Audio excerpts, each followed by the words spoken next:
In the deepest corners of the galaxy, where civilizations rise and fall like waves against cosmic shores, there exists a legend whispered among the stars.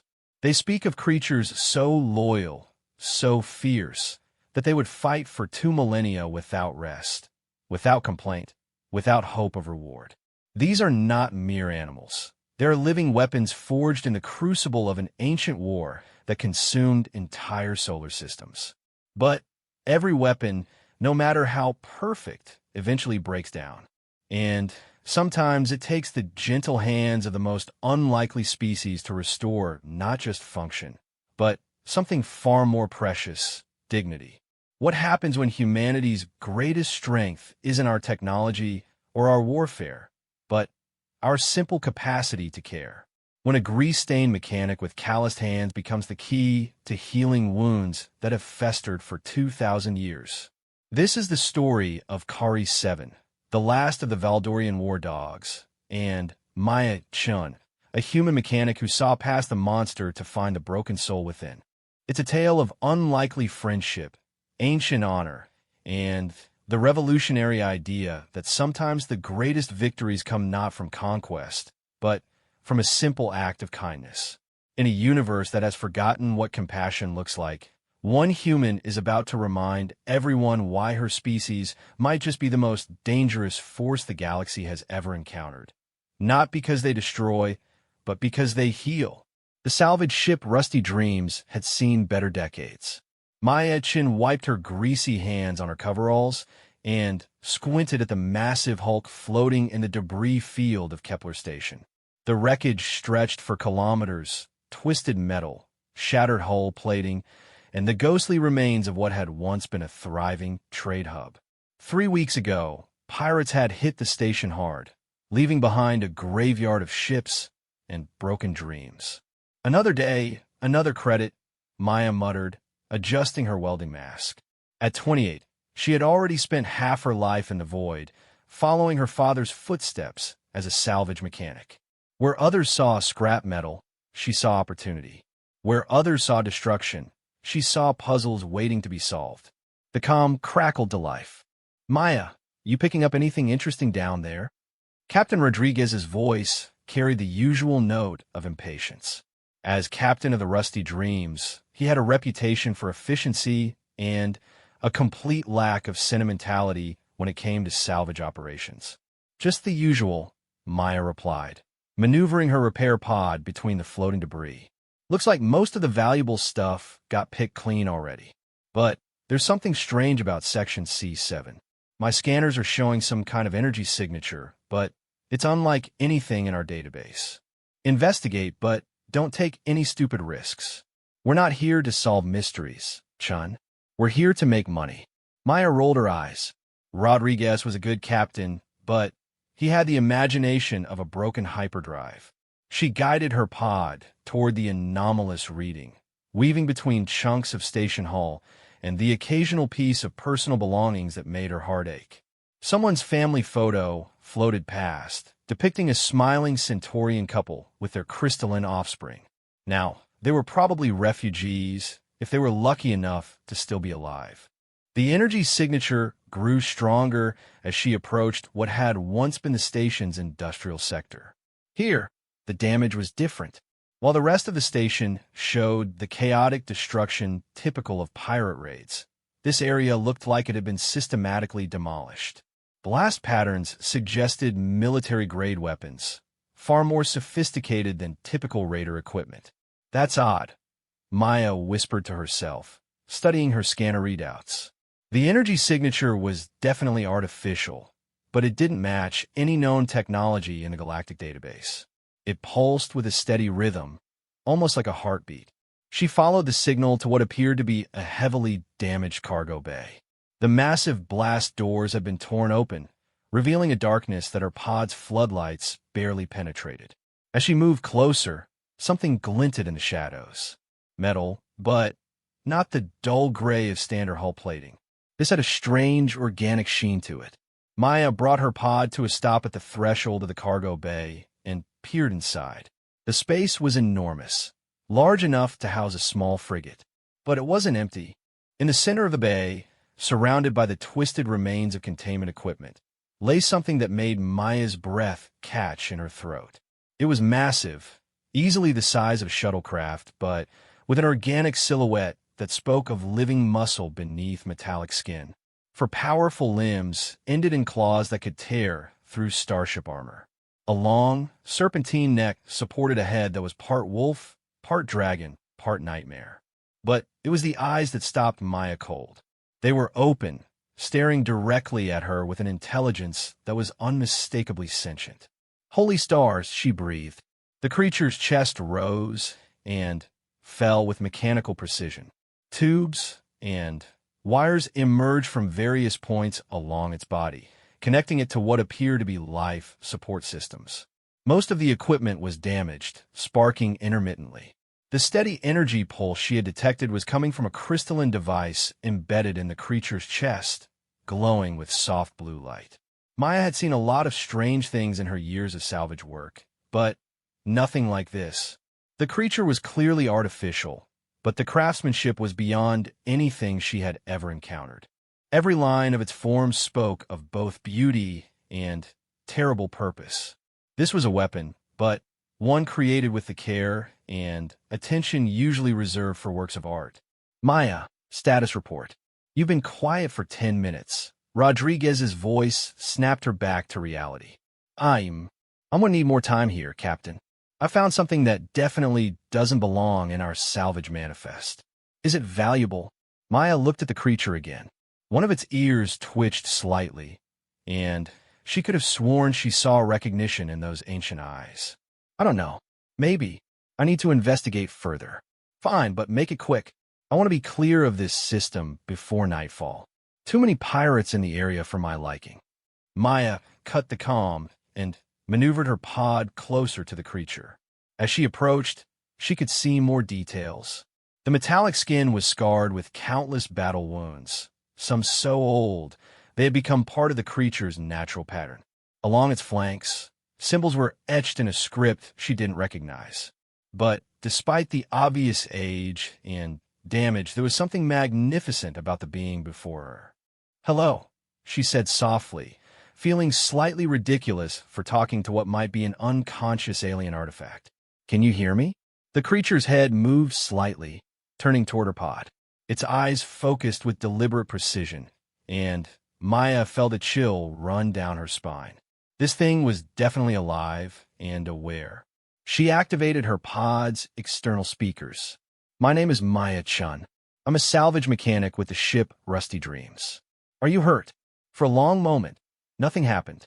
Then, slowly, the creature attempted to lift its head. The motion was accompanied by a grinding sound of stressed metal and a shower of sparks from the damaged life support equipment. The creature's mouth opened, revealing teeth like crystalline daggers, and it made a sound that was part growl, part electronic whine. Maya's translation software struggled with the alien vocalizations before finally producing text on her screen. "Ancient protocol demands warriors honor in death." The words sent a shiver through Maya. This wasn't just any alien creature. This was a soldier, and it believed it was dying. "You're not dying," Maya said firmly. "Not on my watch. I'm a mechanic. Fixing broken things is what I do." The creature's eyes widened slightly. Maya's scanner indicated elevated neural activity, suggesting surprise or perhaps confusion. It spoke again, the translation coming through more clearly this time. "You are unknown species. Small. Fragile. Why do you not flee?" Maya smiled despite herself. "Because someone needs to help you, and I'm the only one here stupid enough to try." She began scanning the creature more thoroughly, her mechanical training kicking in automatically. The life support systems were definitely failing. Several major conduits had been severed, and the power coupling to what she assumed was the creature's artificial heart was operating at barely 30% efficiency. It was a miracle the being was still conscious. "What are you?" she asked while her scanners worked. The creature was quiet for so long that Maya thought it might have lost consciousness. Then it spoke, and the weight of centuries seemed to carry in its voice. "I am Curry 7, last of the Valdorian war dogs. Bred for battle, forged in the fires of the Crimson War, servant of the Pack Alpha who fell 2,000 standard years ago. Maya's hands froze over her scanner controls. 2,000 years. This creature had been alive and fighting for 2 millennia. The sheer impossibility of it staggered her. The war ended 2,000 years ago, she said carefully. The Valdorian Empire fell. There's been peace in this sector for centuries. Kari 7's eyes narrowed. Impossible. My pack fights still. The enemy advances. I must return to the line. He tried to rise, and the movement sent cascades of alarms through Maya's scanner. His life support systems couldn't handle the stress. Coolant began leaking from ruptured lines, and the blue glow in his chest flickered ominously. Stop, Maya shouted. You'll kill yourself. Death in service is honor, Kari 7 replied, but he stopped moving. Life without purpose is shame. Maya stared at the ancient warrior, her mind racing. Here was a being who had fought for 2,000 years, probably never knowing that his war had ended, his people had fallen, and his sacrifice had been forgotten by history. The loneliness of it was almost unbearable. But Maya-chan hadn't become one of the best salvage mechanics in the Outer Rim by giving up on difficult problems. She looked at Kari 7's failing systems and made a decision that would change both their lives forever. I'm going to help you, she announced. But first, I need to get you stabilized. Your power systems are failing, and if we don't fix them soon, you really will die. Why? The simple question carried depths of confusion that spoke to millennia of programming and purpose.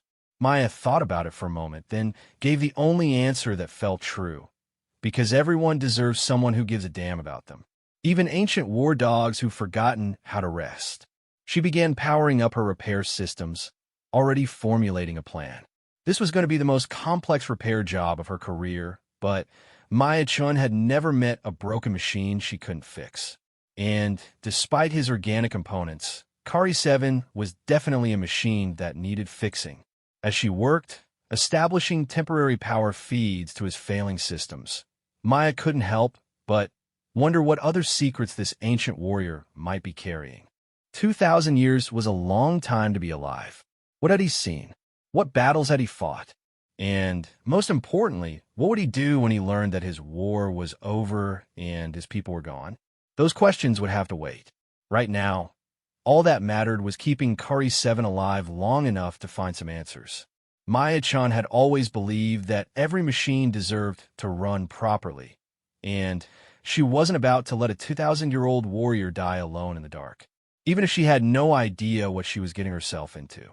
Maya worked with focused intensity, her hands moving over the control panel of her repair pod as she attempted to jury-rig a solution to Kari 7's failing life support. The ancient war dog lay motionless, but his eyes tracked every movement she made. The intelligence behind those eyes was unsettling, calculating, measuring, evaluating her every action with the precision of a tactical computer. Your repair methodology is unconventional, Kari 7 observed as Maya spliced a power feed from her pod into one of his damaged systems. Standard Valdorian protocol would suggest replacement of the entire unit. Maya wiped sweat from her forehead, leaving a streak of grease across her skin. Yeah, well, I don't exactly have a spare ancient alien life support system lying around in my toolbox. Sometimes you have to make do with what you've got. She had managed to stabilize his primary power coupling, but it was a temporary fix at best. The crystalline heart in his chest was operating at 40% now, which was enough to keep him alive, but nowhere near what he needed to function properly. More concerning were the neural interface connections along his spine. Several were completely severed, and others were showing signs of severe degradation. These neural pathways, Maya said, pointing to her scanner readings. They're unlike anything I've seen before. It's like your entire body is one integrated system, biological, mechanical, and something else I can't even identify. Kari 7 attempted what might have been a nod. Valdorian biotechnology was advanced. We were crafted, not born. Every organ, every synapse, every cell designed for optimal performance in combat conditions. As Maya continued her emergency repairs, she began to understand the incredible complexity of the being before her. Kari 7 wasn't just a cyborg or an android. He was something entirely new, a living weapon that blurred the line between organic life and artificial intelligence. His skeleton was composed of a metal she couldn't identify, stronger than titanium, but somehow capable of self-repair. His muscle tissue appeared to be synthetic, but it responded to electrical impulses like natural muscle. His brain? Your brain, Maya said, studying her scans in amazement. It's not entirely organic, is it? 40% bioneural tissue, 60% quantum processing matrix, Kari 7 confirmed. Enhanced memory storage, tactical analysis capabilities, real-time battlefield assessment algorithms. I can process and analyze 17,000 variables per second during combat operations. Maya shook her head in wonder. 2,000 years ago, they were building things like you? That's incredible. Humanity was barely spacefaring at that point. Something shifted in Kari 7's expression. Humanity. You have mentioned this designation before. My databases contain no reference to your species. That's because we're relatively new to the galactic community, Maya explained while rerouting power through a backup conduit. Humans achieved faster-than-light travel about 300 years ago. We've been exploring and colonizing ever since, but we're still considered newcomers by most of the established species. Kari 7 was quiet for a long moment, processing this information. 3 centuries. A brief moment in galactic time. Yet you possess technology sufficient for void travel and complex repairs. Maya laughed. We're good at adapting. It's kind of our thing. We take other people's technology, figure out how it works, then make it better. Or at least make it work differently. This explains your unconventional repair methods, Kari 7 observed. You are improvising solutions based on limited understanding of my systems. Hey, it's working, isn't it? Maya said defensively. Then, more seriously, look, I know my repairs aren't perfect, but they'll keep you alive long enough for us to figure out a permanent solution. The question is, what do you want to do once you're stable? The ancient warrior was silent for so long that Maya thought he might have powered down. When he finally spoke, his voice carried a weight of profound loss. I do not know. For 2 millennia, my purpose was clear. Fight the enemy. Protect the pack. Serve the Alpha. But if what you say is true, if the war has truly ended. Ended a long time ago, Maya said gently. I've studied galactic history. The Valdorian Empire was one of the great powers, but they fell during something called the Crimson War. According to the records, it was a conflict that nearly destroyed civilization in this entire arm of the galaxy. The Crimson War, Kari 7 repeated, and Maya could hear pain in his voice. Yes, I remember the crimson skies, the burning worlds, the screams of dying ships. We fought against the Devourers, the machine intelligence that sought to consume all organic life. Wave after wave of their harvest ships, turning planets into twisted mockeries of their former selves. Maya's scanner beeped, indicating that her temporary repairs were holding.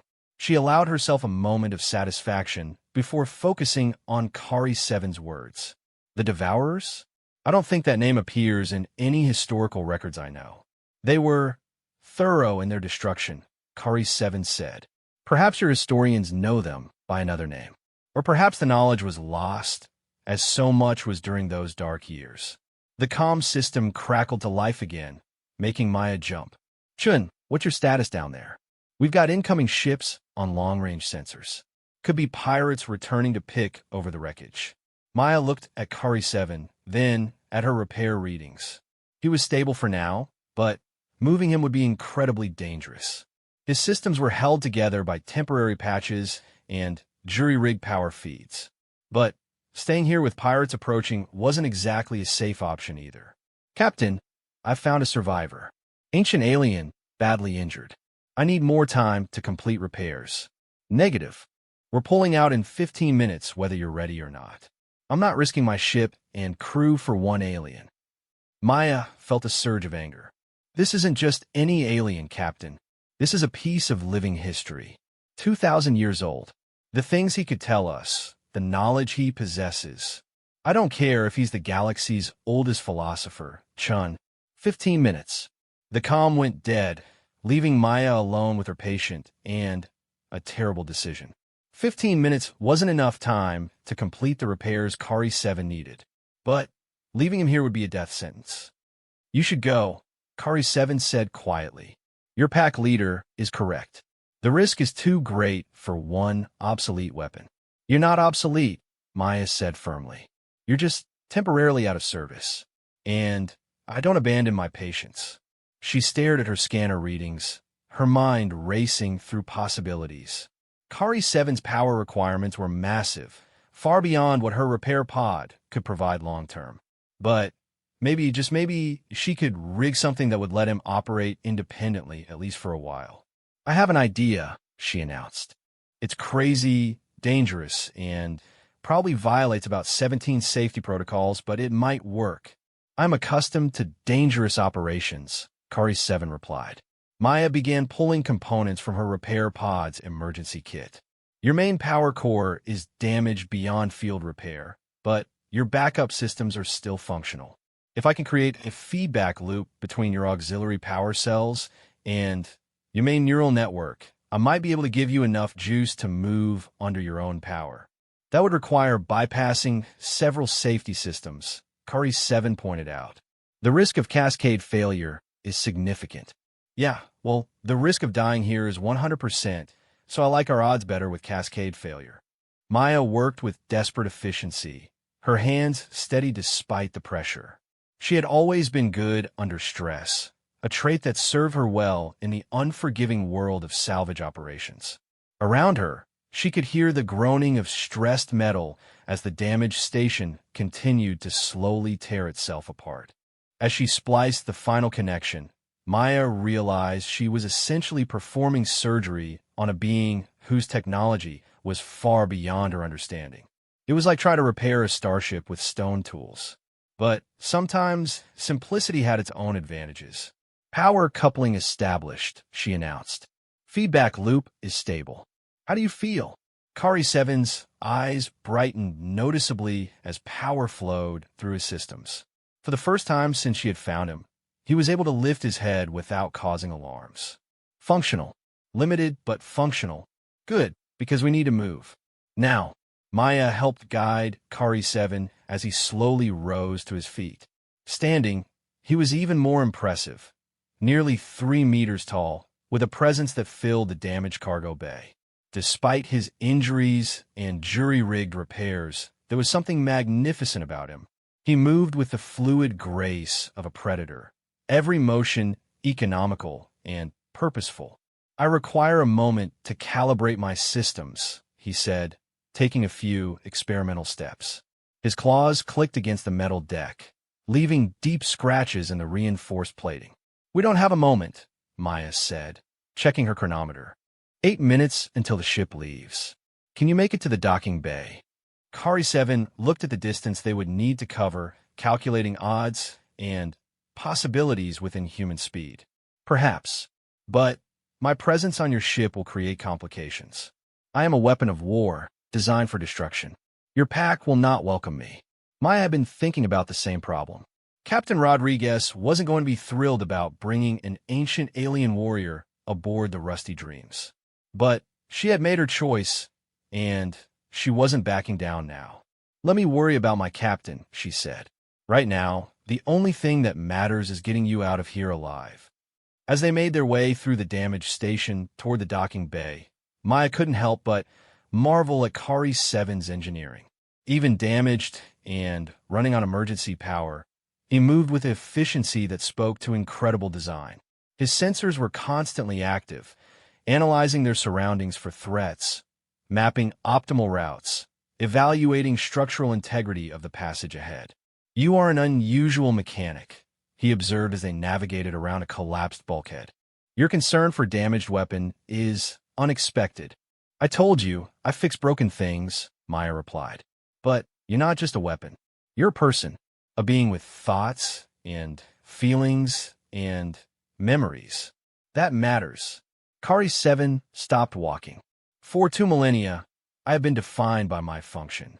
I am a tool of war, nothing more. Your perspective is difficult to process. Maya turned to face him, seeing something vulnerable in those ancient eyes for the first time. Maybe that's part of the problem. Maybe you've been a weapon for so long, you've forgotten how to be anything else. Before Kari 7 could respond, alarms began blaring throughout the station. Emergency lighting bathed everything in red, and an automated voice announced, "Hull breach detected. Structural integrity compromised. Evacuation recommended." "The pirates," Maya said grimly. "They're not just passing through. They're salvaging the station, and they don't care if they bring the whole thing down in the process." Kari 7's demeanor changed instantly. The vulnerable being she had glimpsed vanished, replaced by something cold and calculating. His sensors extended to their maximum range, and his claws emerged to their full length. Multiple contacts approaching, he reported in a tone that was pure military efficiency. 17 individuals, armed with standard raider equipment. They're moving toward this section. Can we avoid them? Maya asked. Kari 7 analyzed the situation for precisely 1.3 seconds. Negative. Their search pattern will intersect our route to the docking bay. Combat is inevitable. Maya's heart sank. She was a mechanic, not a soldier. Her only weapon was a plasma cutter designed for cutting through salvage, hardly suitable for a firefight with pirates. "I can handle 17 raiders," Kari 7 continued, "but my current power levels will not sustain extended combat operations. Additionally, collateral damage to station infrastructure may compromise your ship's ability to maintain docking seal." "So what do we do?" Maya asked. Kari 7 looked at her for a long moment, and Maya saw something like respect in his ancient eyes. "We improvise. You said that was humanity's specialty, correct?" Despite everything, Maya found herself smiling. Yeah, it is." As the sounds of approaching pirates echoed through the corridors, Maya, Chun, and Kari 7 began planning the most unconventional escape in either of their very different lifetimes. The sound of boots on metal echoed through the damaged corridors as the pirate salvage team spread out through the station. Maya crouched behind a twisted beam, her heart pounding as she watched Kari 7 analyze their situation with mechanical precision. Despite his injuries and makeshift repairs, the ancient war dog radiated a controlled lethality that made her both grateful he was on her side and terrified of what he was capable of. 15 hostiles confirmed, Kari 7 whispered, his voice barely audible over the station's groaning structure. 2 additional contacts moving toward alternate routes. Standard raider configuration, light armor, energy weapons, minimal tactical coordination. Maya checked her chronometer. For minutes until the rusty dreams departed. The docking bay was 3 sections away, and there were armed pirates between them and safety. Her hands shook slightly as she gripped her plasma cutter, knowing it would be useless in a real firefight. "I have a plan," Kari 7 continued, "but it requires your complete trust and precise timing." "What kind of plan?" Maya asked, though she suspected she wouldn't like the answer. "I will create a distraction. When the hostiles converge on my position, you will proceed to the docking bay using maintenance corridors. The route will be clear for approximately 60 seconds. Maya stared at him. "That's not a plan, that's suicide. You said yourself your power levels won't sustain extended combat." "Correct. But my tactical analysis indicates a 93% probability of success for your escape. My own survival is uncertain." "No," Maya said firmly. "I'm not leaving you behind. We find another way." Something flickered in Kari 7's eyes. Surprise, perhaps even confusion. "I do not understand. My primary directive is to protect noncombatants. Sacrificing myself to ensure your survival is logical." "Maybe it's logical," Maya replied, "but it's also stupid. 2 heads are better than 1, even if one of them is jury-rigged with spare parts." Before Kari 7 could respond, A new voice echoed through the corridor. Harsh, speaking in accented standard galactic. Scans show 2 life signs in section C7. 1 human, 1 unknown. Could be valuable. Maya's blood ran cold. The pirates weren't just looking for salvage. They were looking for people to sell. The slave trade was officially banned throughout the galaxy, but enforcement was spotty in the Outer Rim sectors. Kari 7's posture shifted slightly, and Maya could see his tactical systems activating. Tiny lights along his spinal interface flickered as he processed battlefield data. New parameters, he said quietly. If they intend to take prisoners, standard evasion protocols are insufficient. So what do we do? Maya asked. Kari 7 was quiet for a moment, and Maya could almost hear the quantum processors in his brain working through possibilities.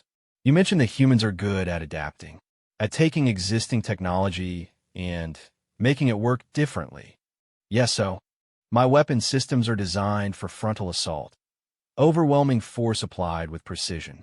But your repair modifications have altered my power distribution. Perhaps we can make me work differently as well. Maya caught on quickly. You're talking about using your systems in ways they weren't designed for. Precisely. Instead of direct combat, we use misdirection. Instead of overwhelming force, we use precision strikes. Instead of fighting 17 enemies, we convince them to fight each other.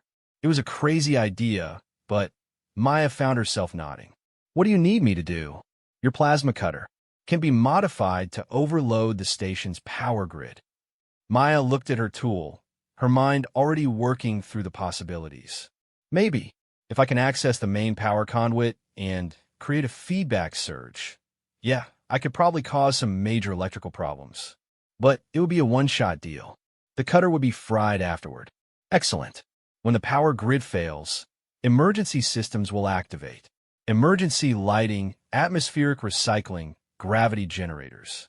The station will become a maze of false signals and confusing sounds. Maya was beginning to understand. And pirates who can't see clearly or communicate effectively are going to be jumpy. Start shooting at shadows. Or at each other, Kari 7 confirmed. They spent the next 2 minutes working out the details. Maya would access the power conduit through a maintenance panel 40 meters down the corridor. Kari 7 would position himself to take advantage of the chaos or sabotage would create. It wasn't a perfect plan, but it was better than a hopeless last stand. As Maya prepared to move, Kari 7 caught her arm gently.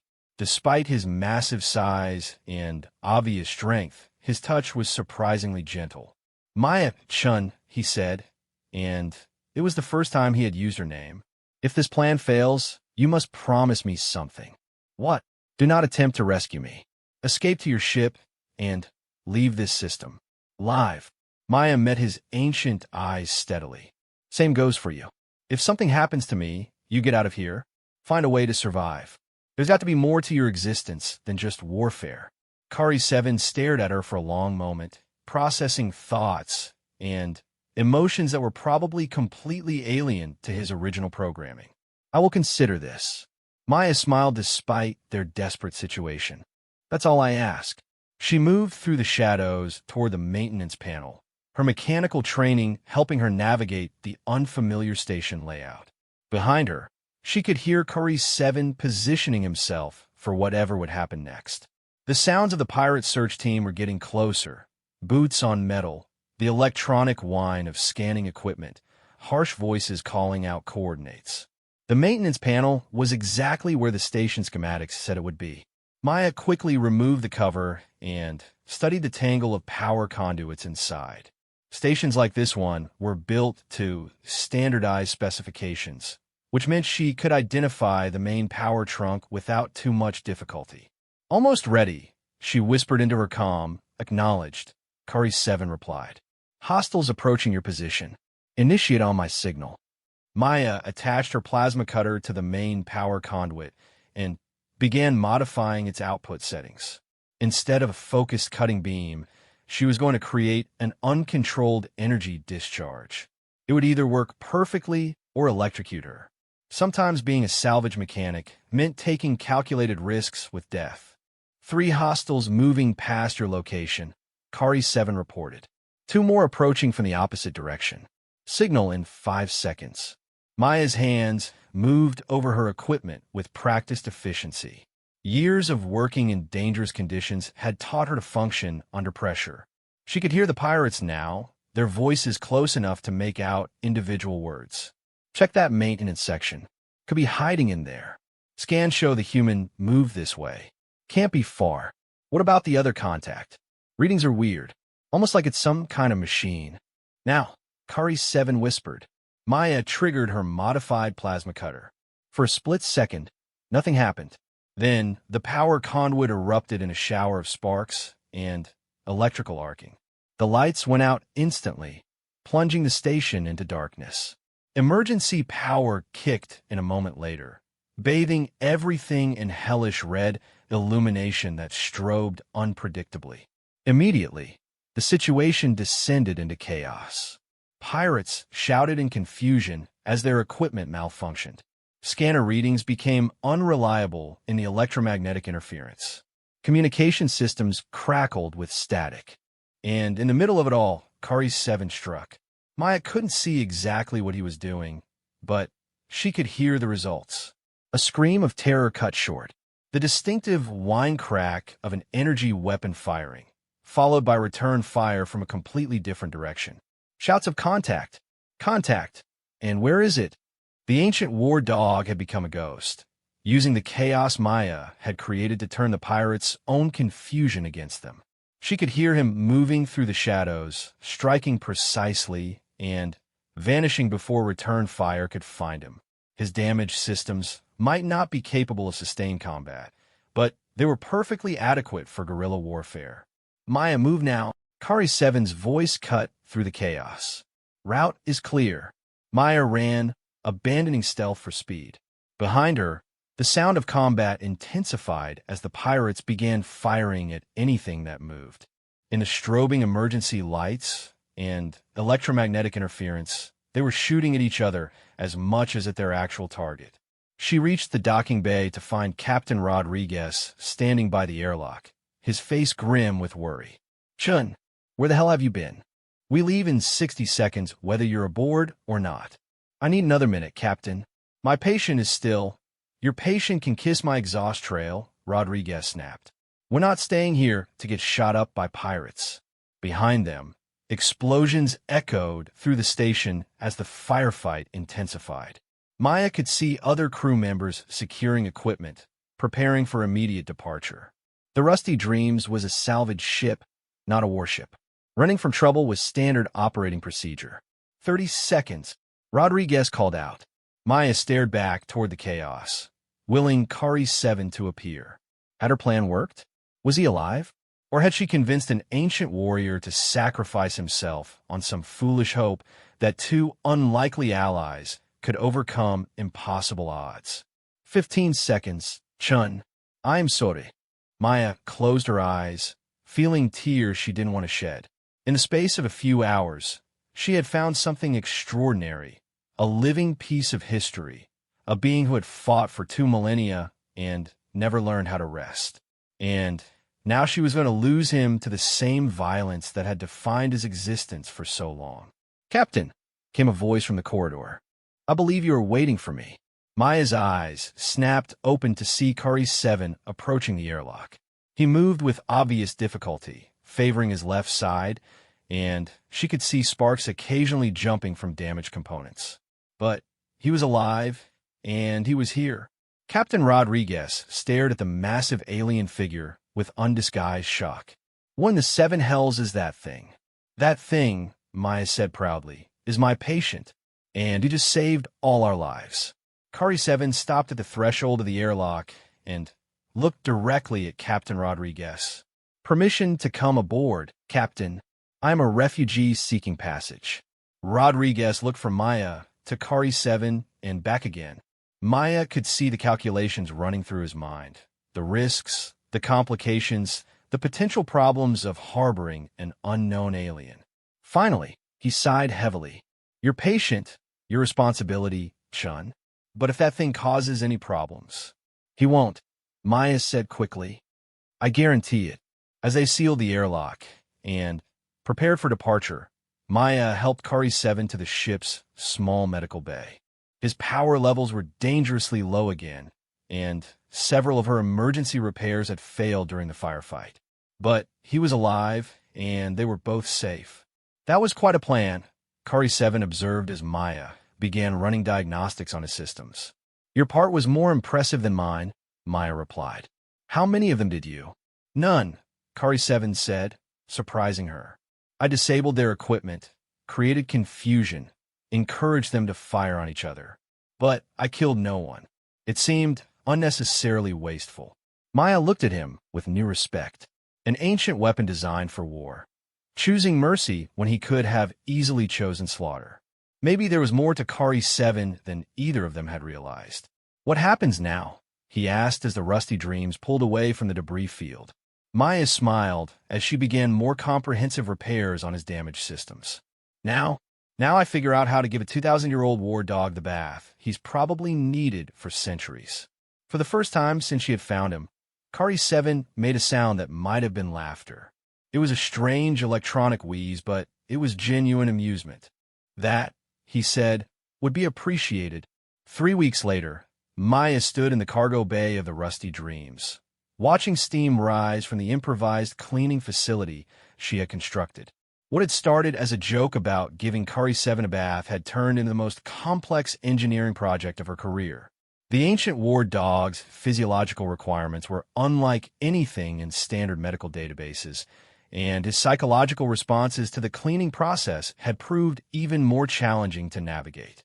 Temperature optimal, Kari 7 reported from within the makeshift bath chamber. Solvent composition is effectively removing accumulated particulate matter. Maya smiled at his formal way of saying the cleaning solution was working. Over the past weeks, she had learned that Kari 7 approached everything with military precision, even something as simple as personal hygiene. It was as if 2 millennia of warfare had programmed him to analyze every situation for potential tactical advantage. The cleaning chamber itself was a marvel of improvised engineering. Maya had combined parts from 3 different atmospheric processors, a hydroponic scrubber, and several pieces of medical equipment to create something that could safely clean Kari 7's unique physiology. His metallic skin required different treatment than his synthetic muscle tissue, and his various electronic components needed to be protected from moisture while still allowing for thorough cleaning. How does it feel? Maya asked, monitoring the readouts from her jury-rigged sensors. There was a long pause before Kari 7 answered. Strange. I cannot recall the last time my external sensors were completely clean. The improvement in tactile sensitivity is significant. What he didn't say, but what Maya had observed over the past weeks, was how the process seemed to be affecting him psychologically. As layers of grime, scar tissue, and damaged components were cleaned away or repaired, something was changing in the ancient warrior. He stood straighter, moved with less obvious pain, and, most importantly, seemed to be remembering how to exist as more than just a weapon. Captain Rodriguez appeared in the cargo bay doorway, coffee mug in hand, and his usual expression of mild annoyance on his face. Chun, how much longer is this pet project of yours going to tie up my cargo space? Maya bit back her immediate defensive response. Rodriguez had been surprisingly tolerant of Kari 7's presence aboard the Rusty Dreams, but she knew the captain was worried about the complications an ancient alien warrior might bring to their simple salvage operations. Almost finished, Captain. Just running the final rinse cycle. Rodriguez studied the steam rising from the cleaning chamber. And after that, what's your plan for our passenger? We can't exactly drop him off at the nearest space station. Questions would be asked. It was a problem Maya had been thinking about constantly. Kari 7 was possibly the last survivor of an extinct civilization, a living repository of 2,000 years of history and technology.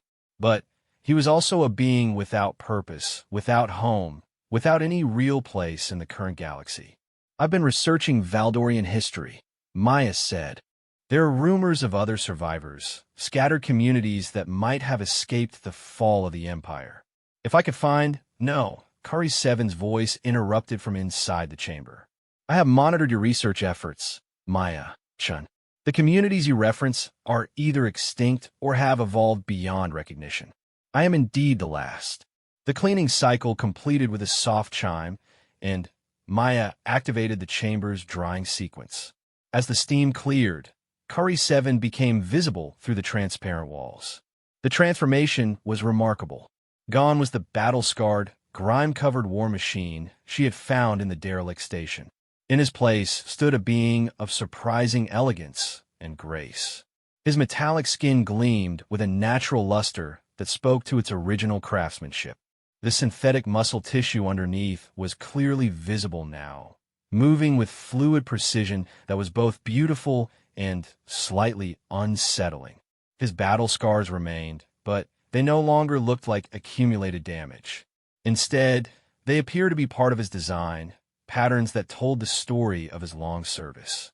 You look, Maya paused, searching for the right words. You look like who you were meant to be. Kari 7 emerged from the chamber, moving with careful dignity.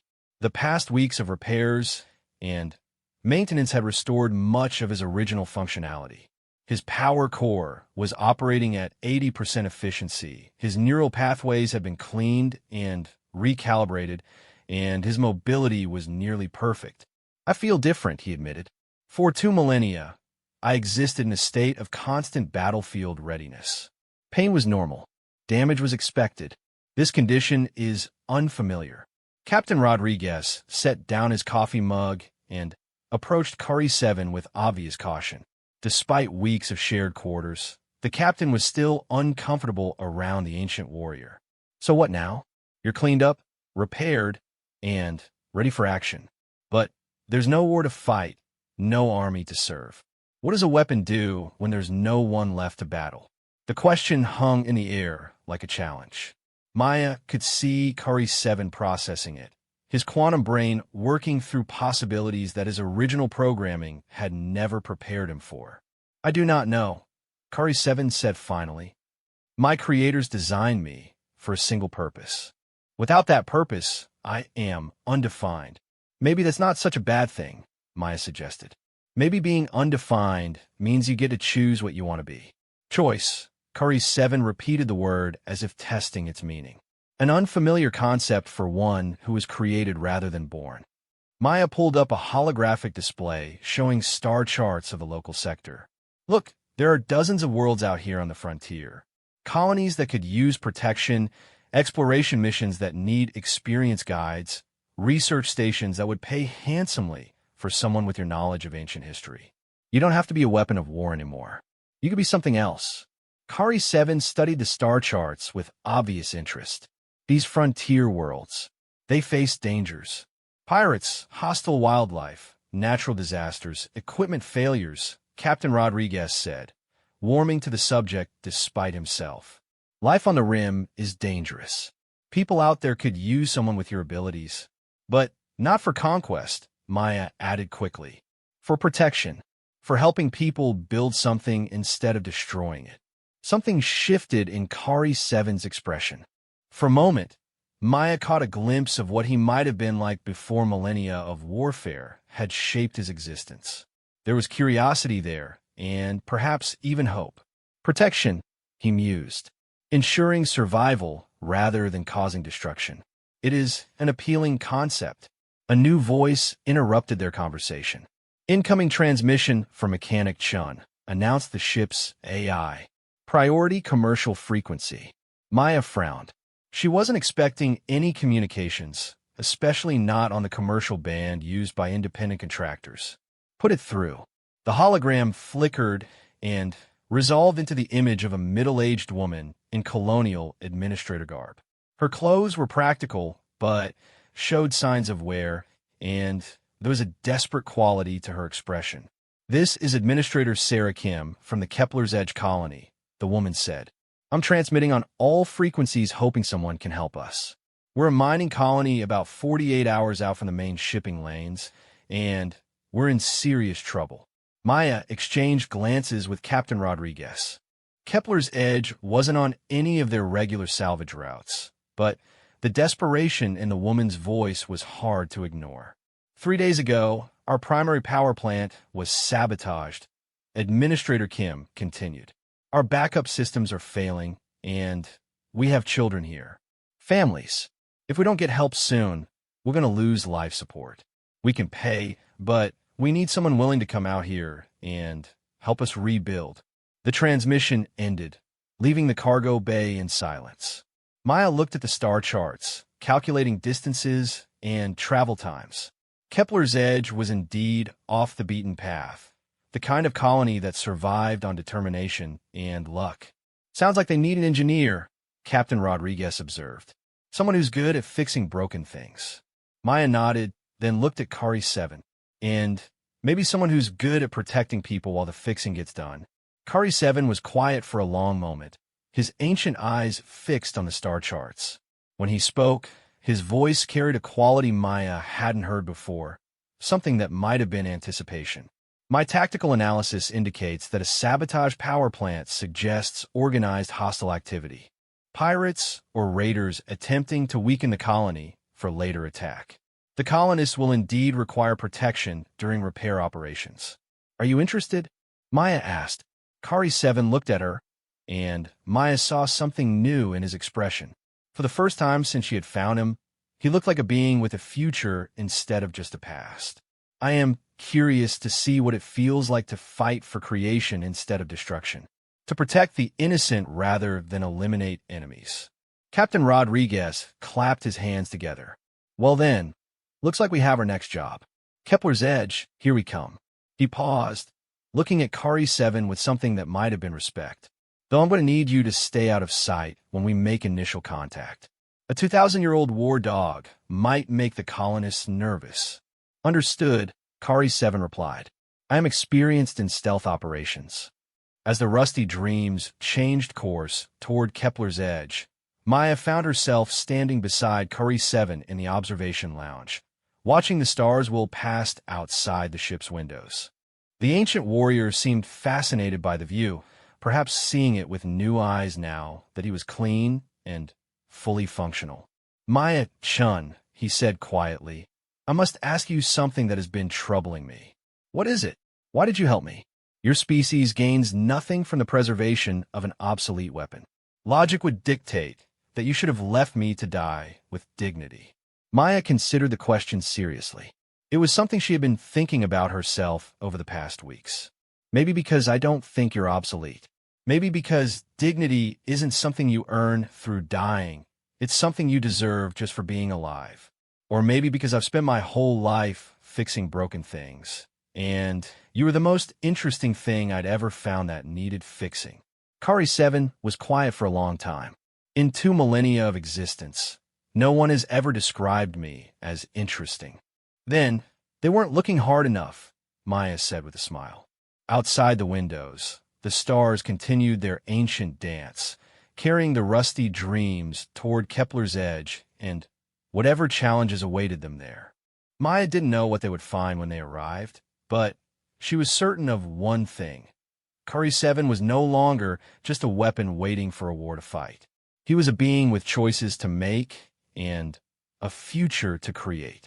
And maybe, just maybe, that future would prove that sometimes the most powerful force in the universe wasn't destruction or conquest, but simple compassion between unlikely friends. As they traveled toward their new mission, Maya began planning modifications to Kari 7's systems, not to make him a better weapon, but to help him become whatever he chose to be. After 2,000 years of war, the last Valdorian war dog was finally going to get the chance to discover who he was when no one needed him to be a monster. The bath, Maya reflected with satisfaction, had been just the beginning.